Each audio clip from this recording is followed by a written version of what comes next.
أسرة مول تسهيل بتهني حضرتك على الهدية وبتقول لك ايه رأيك في المكان؟ المكان ممتاز جدا من اول ما فتح وانا بتردد عليه، لان انا عندي محل تجاري، فلقيت المفروشات جميله جدا وهم اللي قالوا لي حطي الكوبون، والحمد لله كسبت البوتاجاز. طيب انت ايه رأيك في الحفلة النهارده، وايه رأيك وكسبتي ازاي؟ يعني انت كسبتي عشوائي ولا كان حد قايل لك على الهدية ولا ايه؟ انا كل ما اشتري كوبون فقالوا لي ان شاء الله هنعمل جوائز كبيره للي يعني بيحط مبلغ اكتر، فالحمد لله انا حطيت كذا بون وربنا رزقني بالبون، كنت جايبه حاجات ب 7000. الحمد لله. الحمد لله. الله يبارك فيك، شكرا. ان شاء الله المول هيبقى ليه نشاط كبير جدا جدا مع الناس، لان حاجته ممتازه جدا بصراحه، وارخص الاسعار فعلا بلاقيها هنا. الحمد لله، انت شرفتينا يا فندم والله. الف مبروك على الهديه.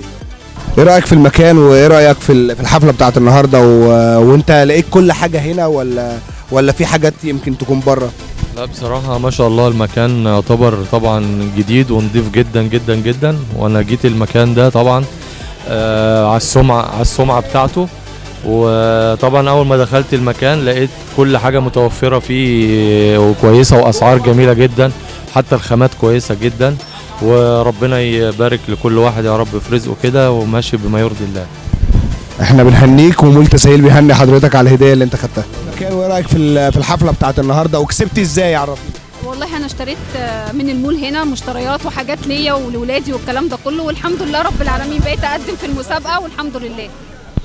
في قالوا كوبونات اللي يعمل كوبون من 1000 من 5000 من الكلام ده كله، فانا قدمت في الكوبونات اللي هي ام 1000 وام 5000 والحمد لله ربنا كرمني وكسبت الثلاجه. طب في كل حاجه متوفره في المول ولا في حاجات مش لاقيه؟ حاجه مفروشات، ملايات، لبس اطفال، ترنجات، كل حاجه موجوده بصراحه يعني ما شاء الله.